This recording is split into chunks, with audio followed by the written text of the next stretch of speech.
15 বছর ক্রমাগত বাগমার মানুষ তো আমার চেয়ে বেশি জানে যে এই 15 বছর এডিসিতে কমিউনিস্ট হয় না দল কি করেছে এডিসির জন্য। এডিসির একটি রাস্তা পর্যন্ত তৈরি করতে পারেনি। এই সরকার সিদ্ধান্ত নিয়েছে 565 কোটি টাকা খরচা করে এডিসির সমস্ত রাস্তাগুলো নতুন করে দেওয়া হবে। 2022-এর মধ্যে আপনাদের এডিসিতে যতগুলি রোড আছে সবগুলো পাকা করে দেওয়া হবে। সেই দিশাতে সরকার কাজ করেছে। আমি আশা করি বাগমার বড় মাত্রায় জামাতিয়া সম্প্রদায়ের ভাই বোনেরা রয়েছেন। আরে আপনারা তো সোচ্চার দাঁড়িয়ে যান সেই ভাইয়ের সঙ্গে আর সেই দিশাতে কাজ করুন। বাগমা এবার দেখিয়ে দেবে জামানত জব্দ করে নরেন্দ্র ভাই মোদীর কাছে জয় কিশোরকে এখানে এনডিসি বানিয়ে কুমলঙ্গে পাঠাবে। কুমলঙ্গ নরেন্দ্র ভাই মোদীর সরকার চাই, ত্রিপল ইঞ্জিনের সরকার চাই, সেই দিশাতে কাজ করবে।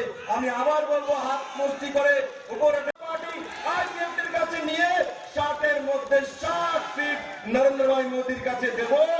আর ত্রিপুরা মানুষের যে ডেভেলপমেন্ট, যে উন্নতি, মডেল ত্রিপুরা সেই দিশাতে কাজ করবে।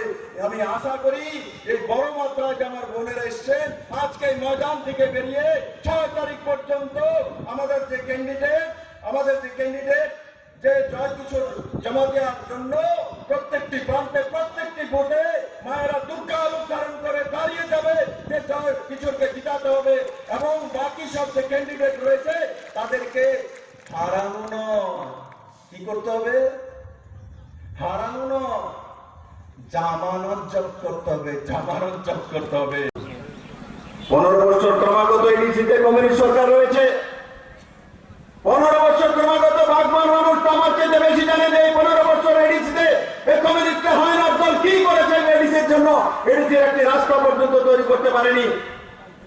এই সরকার সিদ্ধান্ত নিয়েছে 565 কোটি টাকা খরচা করে এডিসির সমস্ত রাস্তাগুলো নতুন করে দেওয়া হবে। 2022-এর মধ্যে আপনাদের এডিসিতে যতগুলি রোড আছে সবগুলো পাকা করে দেওয়া হবে। সেই ওল্ড এজ পেনশন ভাতার বিষয়ে বিপ্লব দেবকে দেখলে তো বলতেই হবে, বলে ভাতা বলে কেটে নিয়েছি। আরে কার ভাতা কেটেছি? ভূতের কেটেছি। প্রায় 10 ভাতা কেটে দিয়েছি, ভালো মানুষের কাটেনি। ফলস ভাতা কেটেছি, 30,000 নতুন ভাতা দেওয়া হয়েছে। আর যারা ভাতা পাওয়ার যোগ্য তারা নিশ্চিত পাবে। বন্ধুরা, এই অঞ্চলে বৃদ্ধা ভাতা 2,600 জন পান। তাতে 7 কোটি 93 লক্ষ টাকা ভাতা হিসেবে তার অ্যাকাউন্টে পৌঁছে যায়। আর টোটাল ভাতা যদি দেখি এই অঞ্চলে টোটাল ভাতা 3 বছরে 17,44,86,86,000 টাকা ভাতা এই অঞ্চলে এসছে। বন্ধুরা, সেই দিশাতে কাজ করে। আর সবচেয়ে বড় বিষয় 2018 নির্বাচনে আমরা বলেছিলাম যে আমরা সমস্ত ভাতাগুলোকে 2,000 টাকা করে দেব। আমি আজও বলছি 2,000 টাকাই করব। প্রথম কিস্তিতে সমস্ত 4 লাখ ভাতাকে আমরা 1,000 টাকা করে দিয়ে দিয়েছি। তার সঙ্গে সঙ্গে 2023 লাগবে না, 2023-এর অনেক আগে 2022-এ আমরা সমস্ত ভাতা 2,000 টাকা করে প্রত্যেক প্রান্তে করে দেবো। সেই দিশাতে সরকার কাজ করে। বন্ধু ব্যবস্থা করে দেবে। বন্ধু 15 বছরে ক্রমাগত এডিসিতে সরকার, 25 বছর ক্রমাগত রাজ্যের সরকার ত্রিপুরার জনজাতিতে প্রত্যেকের ঘরে পানীয় জল পৌঁছাতে পারেনি এই পুরনো সরকার। এখন আসে ভোট চাইবার জন্য। বন্ধুরা, তাই বন্ধুরা এবার এডিসিতে আমি কেন এসছি? বিধানসভাতে 60-এর মধ্যে বিজেপি আইপিএফটি 44 সিট পেয়েছে, 16টা সিট বাকি আছে। এডিসিতে 28টা সিট রয়েছে। আমাকে 28-এর মধ্যে 28 সিট লাগবে বিজেপি আইপিএফটি। বন্ধু, তার জন্য আপনাদের কাছে এসছি।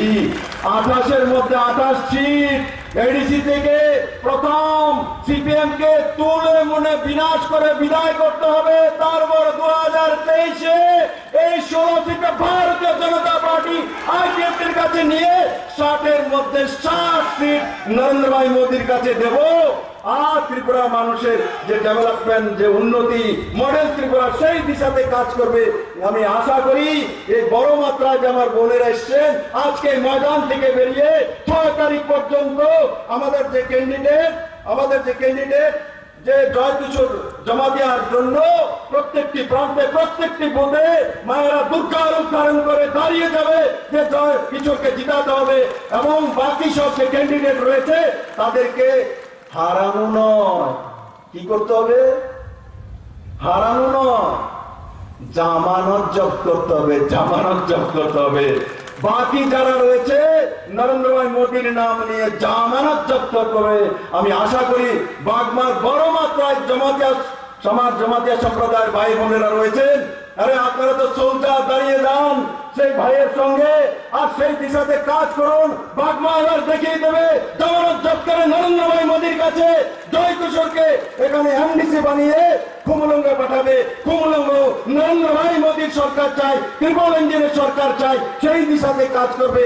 আমি আবার বলবো, হাত মুষ্টি করে উপরে উঠে বলুন ভারত মাতা কি, ভারত মাতা কি, নরেন্দ্র ভাই মোদী কি, জেপি নাড্ডা কি। তার আগে আমরা ভিশন ডকুমেন্টসে বলেছিলাম যে আমরা 2000 টাকা করে ভাতা দেব। 2022-এর মধ্যে সারা ত্রিপুরা রাজ্যে প্রত্যেকের ভাতা 2000 টাকা করে তুলে দেওয়া হবে বন্ধুরা। সেই দিশাতে সরকার কাজ করে বন্ধুরা। প্রধানমন্ত্রী মাতৃপুষ্টি বন্দনা যোজনা, প্রধানমন্ত্রী মাতৃপুষ্টি বন্দনা যোজনা, মাননীয় প্রধানমন্ত্রীজি কোন মা যখন গর্ভবতী হন, এখানে বড় মাত্রায় মায়েরা আছেন, বোনেরা আছেন, আমার মায়েরা জানে যে প্রধানমন্ত্রী মাতৃপুষ্টি বন্দনার মাধ্যমে মাননীয় প্রধানমন্ত্রীজি প্রত্যেকটি গর্ভবতী মায়ের জন্য 5000 টাকা और স্বাস্থ্য মন্ত্রণালয়ের মাধ্যমে 1000 টাকা, মুখ্যমন্ত্রী মাতৃপুষ্টি বন্দনা যোজনার মাধ্যমে 2000 টাকা, তার মধ্যে 500 টাকা সামগ্রী, বাকি 500 টাকা করে 3 কিস্তিতে তার অ্যাকাউন্টে পৌঁছে দেবে। মানে কোন মা যখন কোন সন্তানের জন্ম দেয়, জন্ম থেকে সরকার আপনার সঙ্গে রয়েছে, মৃত্যু পর্যন্ত সরকারের স্কিম রয়েছে বন্ধুরা। আমরা এখন একটা নতুন স্কিম ঘোষণা করেছি। ত্রিপুরাতে যারা অন্তোদয় পরিবার রয়েছেন, 1,09,000 অন্তোদয় পরিবার রয়েছে, এবং এখানে বাগমাতে 35,091টি অন্তোদয় পরিবারের লোক রয়েছে। তাদের সবাইকে যখন তাদের পরিবারের কেউ মৃত্যু পর্যন্ত হবে, জন্ম থেকে প্রধানমন্ত্রী মাতৃপুষ্টি যোজনার মাধ্যমে আপনার সন্তানের সঙ্গে জন্ম থেকে দাঁড়াবে সরকার। আর যখন মৃত্যু যদি হয়ে যায়, অন্তিম সংস্কারের জন্য অন্তোদয়ের 1,08,000 পরিবারকে সরকার অন্ত্যেষ্টির জন্য 2000 টাকা করে আপনার অ্যাকাউন্টে পৌঁছে দেবে। সেই দিশাতে সরকার কাজ করে বন্ধুরা। বন্ধুরা, মাননীয় প্রধানমন্ত্রীজি জন্মের পর থেকে প্রধানমন্ত্রী আবাস যোজনার মাধ্যমে ঘরের ব্যবস্থা, এখানে 331টি নতুন করে ঘর পেয়েছে। এবং আমি আর একটি বিষয় আপনাদের অবগত করাতে চাই যে প্রধানমন্ত্রী আবাস যোজনার ঘর আগে কি ছিল প্যারামিটার, যদি টিনের ঘর হয়, টিনের শেড হয়, তো সে প্রধানমন্ত্রী আবাস যোজনার ঘর পেতে পারে না, তার প্যারামিটার ছিল। আমরা নতুন সরকার আসার পর মাননীয় প্রধানমন্ত্রীর কাছে গিয়ে যখন বলেছি, মাননীয় প্রধানমন্ত্রী ত্রিপুরাতে বড় মাত্রায় টিনের ঘর রয়েছে, কিন্তু সেই টিনগুলো পাতলা টিন, বৃষ্টি হয় বলে আমরা সেই পাতলা টিন দিয়ে ঘর তৈরি করি। সেই টিনের ঘরের মধ্যে সে অন্তদের পরিবার থাকে, বিপিএল পরিবার থাকে, গরিব জনজাতি থাকে। তখন মাননীয় প্রধানমন্ত্রী ত্রিপুরার জন্য রিল্যাক্সেশন করে ত্রিপুরাতে যারা গরিব টিনের ঘর রয়েছে তাদেরকে প্রধানমন্ত্রী আবাস যোজনার ঘর দেওয়ার সিদ্ধান্ত মাননীয় প্রধানমন্ত্রী নিয়েছে। আর তাতে প্রথম কিস্তিতে ত্রিপুরাতে আরো 70,000 প্রধানমন্ত্রী আবাস যোজনার ঘর আসবে। বাঁশ দিয়ে বোতল তৈরি করা হচ্ছে, এক একটি বোতল দুবাইয়ের বাজারে 3,000 টাকা করে বিক্রি হয়। বাড়ি বাঁশ, এই বাগমাতে এক বাঁশের দাম কত? 50 টাকার বাড়ি বাঁশ দিয়ে কমসে কম এক বাঁশ দিয়ে 7 থেকে 9টা বাঁশের বোতল বানানো যায়। এক বোতলের দাম 2,500 থেকে 3,000 টাকা। 50 টাকার বাঁশ দিয়ে কমসে কম 25,000 টাকার বোতল তৈরি করা যায়। সেই দিশাতে ত্রিপুরা চলে গেছে বন্ধুরা। বন্ধুরা, সিপিএম বলে এখন যে গ্রামে কাজ নেই, বিপ্লবদের কাজ দিচ্ছে না, মনরেগার কাজ নেই, কি খাদ্য নেই, বস্ত্র নেই, অন্ন নেই। এখানে আমি তো দেখি সবার কাছেই বস্ত্র আছে, এদের কাছে বস্ত্র নেই। কমিউনিস্টের ক্যাডারের কাছে বস্ত্র নেই। 2018 নির্বাচনে ত্রিপুরার মানুষ তাদেরকে চিনে নিয়েছে, তার কারণে তাদের কাছে বস্ত্র নেই। নিজের বিষয়ে মানুষের উপরে চাপিয়ে দিতে চায়। খাদ্য নেই। এই প্যান্ডামিকের সময়ও, এই করোনার সময়ও মাননীয় প্রধানমন্ত্রীজি, সে বাগমা হোক, 18 মোটা হোক, লংতরায় হোক, উদয়পুর হোক, আগরতলা হোক, মাতারবাড়ি হোক, দিল্লি থেকে সমস্ত রেশন শপের মধ্যে নভেম্বর পর্যন্ত ফ্রিতে চালের ব্যবস্থা মাননীয় প্রধানমন্ত্রীজি করেছেন। ত্রিপুরা সরকারও 2 মাসের তার ব্যবস্থা করেছেন, সেই দিশাতে কাজ করেছে। জনধন অ্যাকাউন্টে 500 টাকা করে পাঠিয়েছেন, গ্যাসের সিলিন্ডারের ব্যবস্থা করেছেন। বাগমাতে আপনারা ফ্রি চাউল কে কে পেয়েছেন? হাত তুলুন তো দেখি। ফ্রি চাউল কে কে পেয়েছে? হাত তুলুন তো দেখি। ফ্রি চাউল, মোদির চাল কে কে খেয়েছে? এবার আমি জিজ্ঞাসা করি, মোদিকে এই ময়দানের মধ্যে যারা যারা ভালোবাসে হাত তুলুন তো দেখি।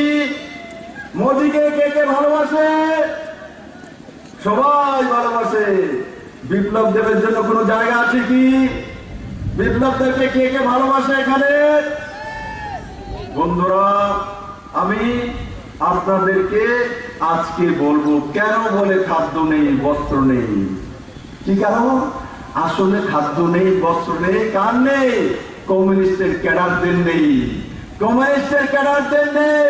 আগে মনরেগার কাজ যে গরিব মানুষ করতো, তা থেকে কমিশন খেয়ে বস্ত্র আর অন্যের ব্যবস্থা করতো। এখন আর কমিশন খাওয়া যায় না। তাদের সময় মনরেগার ম্যান্ডেজ কত ছিল? 37 ম্যান্ডেজ ছিল সারা ত্রিপুরা রাজ্যে, এভারেজ 37। এখন কত?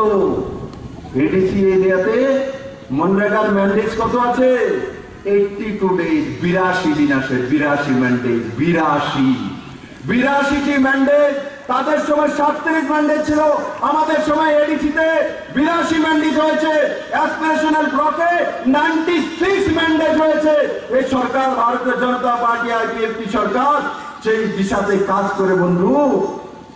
বন্ধুরা, এই বাগবা অঞ্চলে মনরেগার মাধ্যমে 16,384টি জব কার্ড রয়েছে। তার মধ্যে 3 বছরে 53,95,42,000 টাকা এই বাগবার গরিব মানুষের কাছে মনরেগার মাধ্যমে পৌঁছে গেছে। বন্ধু, মনরেগার মাধ্যমে কত? 53,95,42,000 টাকা 3 বছরে এই সরকার বাগমা অঞ্চলে মনরেগার মাধ্যমে আপনাদের কাছে পৌঁছে দিতে সক্ষম হয়েছে।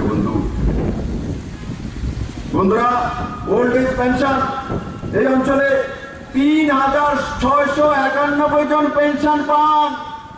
ওল্ড এজ পেনশন মানে বৃদ্ধা ভাতা। তাদের সমস্ত ভাতা একযোগে প্রথম কিস্তিতে 1,000 টাকা করে, 4 লাখ ভাতাধারীকে প্রথম কিস্তিতে 1,000 টাকা করে দেওয়া হয়েছে।